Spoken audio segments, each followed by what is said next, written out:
Have you ever felt completely out of control with your money? Like you're just drifting, maybe lost in a financial fog, Hmm. living paycheck to paycheck, maybe watching that fear creep in about bills, about the future? Yeah, that's a feeling a lot of people know way too well. It really is. So today, we're taking a deep dive into Dave Ramsey's The Total Money Makeover. Now, this is a book that's had a huge national impact. Oh, massive. And not just because of complicated math or anything, but because it really challenges you, doesn't it? Challenges you to fundamentally change your life. Absolutely. And our mission here, in this deep dive, is really to pull out the most crucial insights from this book. It's powerful stuff, Right. but it's not about super complex theories or, finding some brand new secret loophole. It's actually about time-honored truths, proven principles, Okay. but they're packaged into a process you can actually do, something that inspires action. Mm. And Ramsey's core belief, which I think we really need to dig into, is that winning with money, it's like 80% behavior. Yeah, and only 20% head knowledge. Mm. It's truly about the doing it, committing to the action, not just knowing more stuff. That 80-20 split, it's powerful. It immediately tells you this isn't just about spreadsheets and budgets. Not at all. It's a guide to transforming your whole life, starting with you. Exactly. So let's unpack that core idea first. That to change your money situation, you actually have to change. Yeah, and what's fascinating here is Ramsey's conviction. He believes the biggest hurdle for most people isn't a lack of smarts or even, a lack of opportunity sometimes. Mm. It's a profound lack of know-how. And maybe even deeper than that, it's denial. Denial. He uses that vivid analogy of the frog in boiling water. Oh, yeah, the slow boil. Chillin'. Right. You put a frog in comfortable room temperature water, and then you gradually, almost imperceptibly, turn up the heat. It doesn't notice. It doesn't sense the gradual change. And then eventually it's cooked. It's too late. And he says that mirrors how gradual financial decline works. Mm. Slowly piling up debt, inching closer to the edge. It can be way more dangerous than a sudden crisis because you just don't recognize the danger until it's, critical. Because you get used to it? You get used to it. The real enemy of doing great isn't failing spectacularly. It's often just being fine.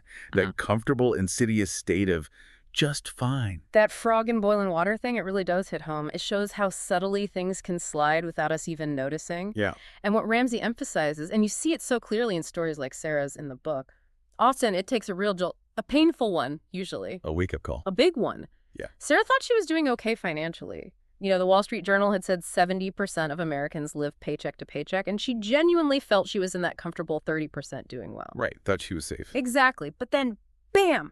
A sudden layoff hits the family, like a financial heart attack, he calls it. Slash $45,000 right out of their $75,000 income. Wow. That's huge. Huge. And it was only then that she and her husband, John, finally looked in the financial mirror and saw, well, in Ramsey's words, fat people. Oof, blunt. Very blunt. Bloated with big house payments, fat car payments, student loans, credit cards. Just bloated. And that radical shift, often triggered by pain like that, that's what leads to a true total money makeover. Which raises that big question, though. Why do so many of us just stay there? Yeah. In that comfortable, maybe dangerous state of denial? Yeah, why? Well, often it's about that deep-seated pressure, right? Keeping up with the Joneses? The Joneses. The book puts it really bluntly. Don't even consider keeping up with the Joneses. They're broke. Huh. Probably true. Right. This external pressure, this need to impress people or just fit in, it leads to what he calls well-dressed poverty. I like that phrase, well-dressed poverty. It paints a picture, doesn't it? That our personal story you shared earlier, driving a beat-up Jaguar after going broke, even getting a friend to co-sign just to keep up appearances. Yeah, a low point for sure. Well, it perfectly illustrates that impress others mentality that just has to be broken. It's got to be a heart change first. The decision that, what other people think. It's just not your primary driver anymore when it comes to money. Such a crucial point. That internal shift has to happen before anything else clicks externally. Okay, so with that mindset shift as the foundation, what does this mean for our beliefs about money, especially debt? Yeah. Ramsey really goes after several debt myths that he says hold us back. Let's start with the big one. The idea that debt is a useful tool. Right. And connecting this to the bigger picture, The book argues pretty emphatically that debt is not a tool that helps you. Okay. Who does it help? It's a meticulously designed method to make banks and lenders wealthy. That's who it helps. It adds massive risk to your life. And, as the saying goes, the borrower is slave to the lender. Mm-hmm. Ramsey uses this powerful, almost unsettling analogy about monkeys in a room. Monkeys, okay. Yeah, like if you spray cold water on monkeys when they try to climb up for bananas, eventually they just stop trying. Makes sense. But then they'll even pull down new monkeys who try to climb without even remembering why they can't get the bananas anymore. Wow. He says we often show that same chimp-like behavior. We act impulsively or follow these ingrained habits about debt without really understanding why or what the consequences are. We just think we're supposed to have debt? Exactly. We just know we're supposed to have car loans, student loans, credit cards to win in the modern world, like those monkeys who forgot why the bananas are off limits. Okay, so debt isn't a tool. What about those things that seem, helpful, especially when people feel stuck? Like payday loans, rent-to-own places, or even just 90 days same as cash. Yeah, they seem convenient, right? A quick fix. They do, but what's the real cost? Oh, the real cost is... it's shocking, just financially devastating. Payday loans, for example, they can work out to over 650% interest annually. 650%. Annually. Imagine paying back 6 or 7 times what you borrowed for just a small short-term loan and rent-to-own. That can hit over 1,800% on average. 1,800 for a TV? For a TV, for furniture, it traps you in payments, costing exponentially more than retail. These are absolutely not helpful solutions for lower-income folks. They are predatory traps, pure and simple. Well, predatory. They prey on desperation. And the underlying truth, as Ramsey puts it so vividly, is we buy things we don't need with money we don't have in order to impress people we don't like. Ouch. That cuts deep. It applies to everything from those new car payments. I mean, a new car loses, 60% of its value in just 4 years? Yeah, drives off the lot and boom. Exactly. To credit cards. Studies consistently show people spend significantly more, like 47% more, when using credit instead of cash. 47%. Why is that? It's psychological. The physical act of handing over cash or watching your bank balance drop right away, it creates this negative feedback loop. It hurts a little. Credit cards, it feels abstract. Delayed pain, so you spend more. It's amazing how ingrained these habits are. And Ramsey even calls the FICO score, our credit score, that number everyone obsesses over. Yeah. He calls it an I love debt score. Chuckles. He does. Because that's what it measures, right? But for so many of us, that score seems vital.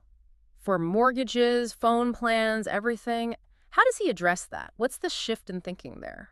Well, that's a key point, because the FICO score really is just a measure of how well you play the debt game, how much debt you have, and how reliably you pay it back. It says nothing about your actual wealth. Okay. Ramsey's argument is simple. If you stop using debt, you don't need a FICO score in the way society tells you do. Really? You can live without one. He strongly advocates for a cash-based lifestyle. You can still get a mortgage, for instance. It just requires manual underwriting, a human looking at your actual income, savings, and payment history, not just a score. Ah, okay. More work, but possible. Definitely possible. Yeah. He believes the system itself just encourages more borrowing. And then think about teens getting credit cards. It's often framed as, oh, teach them responsibility. Right, build their credit early. But the book slams that idea. It says giving a teenager a credit card is an excellent way to teach him or her to be financially irresponsible. Wow. Strong words. He backs it up with stats, though. 88% of graduating college seniors already having credit card debt before they even land a job. 88%.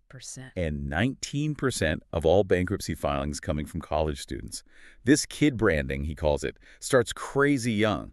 Like cool shopping Barbie with her own little toy MasterCard. Oh, my goodness. The antidote, he says, teach kids early how to work, how to save, how to spend wisely, and how to give. Use practical things, like a commission system for chores, not an allowance. Put money in labeled envelopes, tangible stuff. Okay, this is a lot.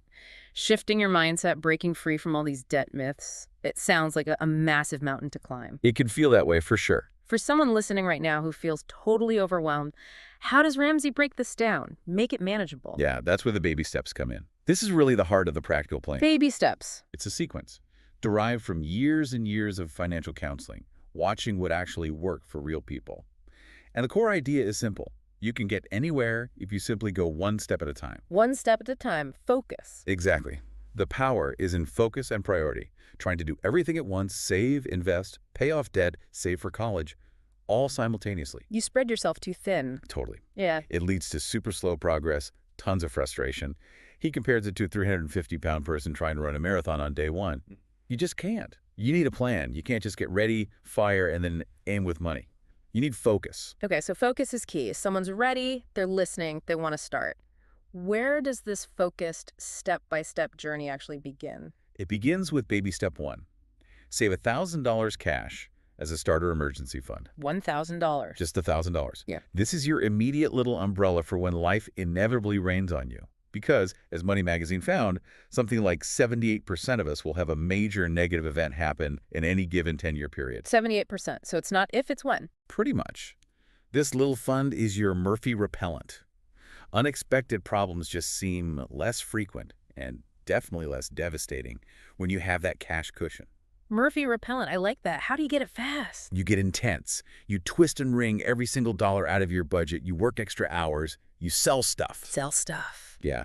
He tells this great story about a lady who sold 350 goldfish for $1 each to get her $1,000. No way. Goldfish. Whatever it takes. It teaches you to prepare, to handle those unexpected things with cash, and crucially, it breaks that cycle of reaching for a credit card. Okay, that makes sense. And that story of Lily, the single mom who saved her first $500, it just shows the incredible hope and peace even that first small step can bring, going from constant struggle to feeling a little bit of power. That's huge, a practical, immediate win. So once that foundation, that $1,000 is set, Ramsey says it's time to tackle the real monster for most people, debt. Exactly. That brings us straight to baby step two. Start the debt snowball. The debt snowball, I've heard of this. How does it work? So this is profoundly behavioral. It's not strictly about the math or interest rates. Right. You list all your debts, everything except your house, from the smallest balance owed up to the largest, smallest to largest, regardless of the interest rate. Regardless of interest, why? Because the goal is quick wins. You need to light your fire, build momentum. Ramsey says, I don't care if you have a master's degree in psychology, you need quick wins to get fired up. Attack that smallest debt with everything you've got, pay it off, feel that victory, then take all the money you were paying on it, plus any extra you can find, and attack the next smallest debt. Ah, so the payment amount snowballs as you go. Precisely. This step requires what he calls gazelle intensity. Gazelle intensity. Yeah, like you're a gazelle running for your life from a cheetah. You need that kind of focus and speed to outmaneuver the enemy, which is debt. Okay, that's a vivid image. And it means you absolutely stop borrowing. No new debt, period. If your budget feels impossibly tight, he says you dynamite the logjam. Dynamite it. Sell things. Big things. There's a story about a couple selling the wife's BMW to get out of debt faster.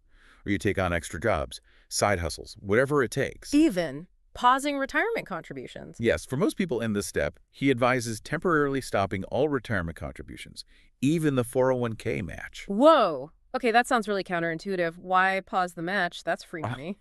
It is, Yeah. mathematically. But remember the 80-20 rule, 80% behavior.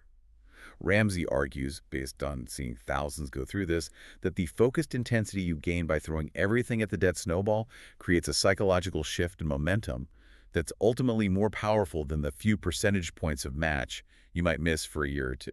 So it's about behavior change trumping the math in the short term. Exactly. It's about breaking the debt cycle completely and building belief in the process through rapid wins. People get so fired up seeing debts disappear that they stick with it intensely. That focus allows for much greater wealth building after the debt is gone. It's a short-term psychological investment for long-term gain. Okay, I see the logic there, even if it feels radical. So once you've snowballed all the debt, except the house, what's next? That leads you to baby step 3. Finish the emergency fund. Back to the emergency fund, but bigger this time. Much bigger. Now you're saving 3 to 6 months of essential living expenses, depending on your situation, your job stability, family size. This could be anywhere from, say, $5,000 to maybe $25,000 or more. 3 to 6 months of expenses, that's a serious cushion. It's your ultimate Murphy repellent. This fully funded emergency fund turns potential crises, job loss, major medical bill, busted furnace into mere inconveniences. Annoyances maybe, but not catastrophes. Where do you keep that money? Not under the mattress, or? Definitely not. You keep it liquid and safe, ideally in a good money market account. It's a type of savings account, easily accessible, maybe earns a little interest, but the key is no risk and instant access without penalties, unlike investments. Liquid and safe. Got it. And interestingly, the book notes a dynamic often seen between couples. Men might be more task-focused, like, okay, done. But women often feel security more deeply. So having that full emergency fund, it can be a truly wonderful gift to your wife, bringing immense peace of mind and lowering stress for the whole family. That's a great point. Okay, so now you're completely debt-free except the house. You've got this rock-solid emergency fund. What's the next big leap? Where does the wealth building really kick in? Right here, baby step 4. Invest 15% of your income in retirement. 15%. Okay. This is where you seriously start building long-term wealth. Because, as the book bluntly puts it, the cavalry isn't coming to rescue you in your golden years. Nobody's writing in to save the day. Nope. It's your job to secure your own financial dignity for the future. So you invest 15% of your before-tax gross household income every year. Before tax. Okay. Where do you invest it? Into good growth stock mutual funds. Usually through tax-advantaged retirement accounts like Roth IRAs or your company's 401k. These offer significant tax breaks for long-term growth. And the power here is compound interest. Oh, it's immense. The math is staggering. An average couple investing just $625 a month consistently from, say, age 30 to age 70 could realistically end up with over $7.5 million potentially tax-free in Roth accounts. $7.5 million from $625 a month. The power of time and compounding. And the book really stresses it is never too late to start. Think about Colonel Sanders. He didn't start KSC until he was 65, living off Social Security. Huh. Good point. Okay, 15% for retirement. What if you have kids? College costs are terrifying these days. That's the very next step. Baby step 5, save for college. All right. How do you tackle that beast? The absolute core rule Ramsey insists on here, pay cash for college. No student loans for your kids, if at all possible. Pay cash for college. Wow. How? Well, the book encourages using specific savings accounts like educational savings accounts or ESAs, sometimes called education IRAs. You invest the money, often in those same growth stock mutual funds, and it grows tax-free for education. 529 plans are another good option with similar benefits. So save early and let it grow. Yes, but also get creative. Encourage cheaper schools, maybe community college first. Have the kids live frugally, work part-time during school. He mentions programs like UPS that offer tuition assistance. Aggressively pursue scholarships and grants. It's a multi-pronged attack. Absolutely. The main goal is crystal clear. Avoid passing down a legacy of debt to your kids. Give them a truly free start in their adult lives. That's a powerful goal. Okay, we're getting close. Retirement is cooking. College is being saved for. What's left? The last major debt, the big one for most people. Baby step 6. Pay off your home mortgage. Ah, the mortgage. Freedom from house payments. This is what he calls marathoner status for your finances. It's the final big hurdle to clear. And the book systematically debunks the common myths around mortgages. Like the tax deduction myth. Exactly. People say, oh, keep your mortgage for the tax deduction. But the math is terrible. You might pay $10,000 in interest just to save maybe $3,000 in taxes. That's just bad math. Yeah. You're losing $7,000. When you put it like that. Yeah. He also warns strongly against borrowing against your home equity to invest or pay off other debts. It just increases your risk dramatically. Remember Warren Buffett saying, when the tide goes out, you find out who's been swimming naked. Right. Don't risk the roof over your head. Don't risk the house. The ultimate goal here is total home ownership, owning it free and clear. The peace that brings is apparently incredible, and he shares stories like Luke, who buckled down, saved $50,000 a year, and paid cash for a $150,000 home in just 3 years. Paid cash for a house. Proves it's very possible, Ramsey says, but it requires a seriously sacrificed lifestyle during that saving period. Paying off the mortgage early requires that same kind of focused intensity. Okay, free and clear on the house. That feels like the finish line. What's the final step? It is a finish line, but also a starting line for baby step 7. Build wealth and give. Build wealth and give. This is the pinnacle point. This is where your money is now working harder than you are. You reach a state where you can comfortably live off the earnings of your investments, maybe drawing 8% or less from your nest egg, without ever touching the principal. Financial independence. True financial independence. But the ultimate reward the book argues, isn't just having the money. It's the profound joy and the incredible impact you can have through giving. Giving back. Yeah. Wealth at this stage lets you give with real scale. He talks about a friend who buys 75 brand new bicycles for an inner city ministry every single Christmas. Wow. That's amazing. It's about being able to truly enjoy your money, knowing your future is secure, and then having the freedom to be outrageously generous, helping others, supporting causes you believe in, and managing that wealth wisely, usually with a team of advisors he calls teachers, people who educate you, not just sell you products. What a journey. This deep dive into the Total Money Makeover, it really shows it's so much more than just, balancing a checkbook. Oh, absolutely. It really is a total life makeover. It's about facing that person in the mirror, changing your deep-seated behaviors and beliefs about money, and then living with real intention. It's that 80% behavior, isn't It it? absolutely is. It's about that transformation, going from feeling trapped, stressed, maybe overwhelmed by money burdens, Yeah. to experiencing genuine peace, real freedom, having complete control over your financial destiny. Yeah. It's about truly internalizing that powerful mantra Ramsey has. If you will live like no one else, later you can live like no one To else. live like no one else now, Comes. so you can live like no one else later. Exactly. It's not just about piling up money. It's about aligning your life, your actions with your values, and Yeah. achieving this life of, well, dignity and purpose and freedom. So thinking about all this, Yeah. what really stands out to you listening right now? Yeah. Are you ready to maybe lace up those shoes of resolve, as Ramsey might say, and wave goodbye to being normal? Because normal, he says, is broke. We really encourage you, just start your own financial journey today, wherever you are, right now. The past is gone. Start making intentional choices, because really, that's your only option if you want a different future. And maybe leave you with this thought. If your money could genuinely work harder than you do, freeing you up from those financial worries, allowing you to be truly generous, what would that empower you to do? What could you create? Who could you help? What could you give back to the world around you?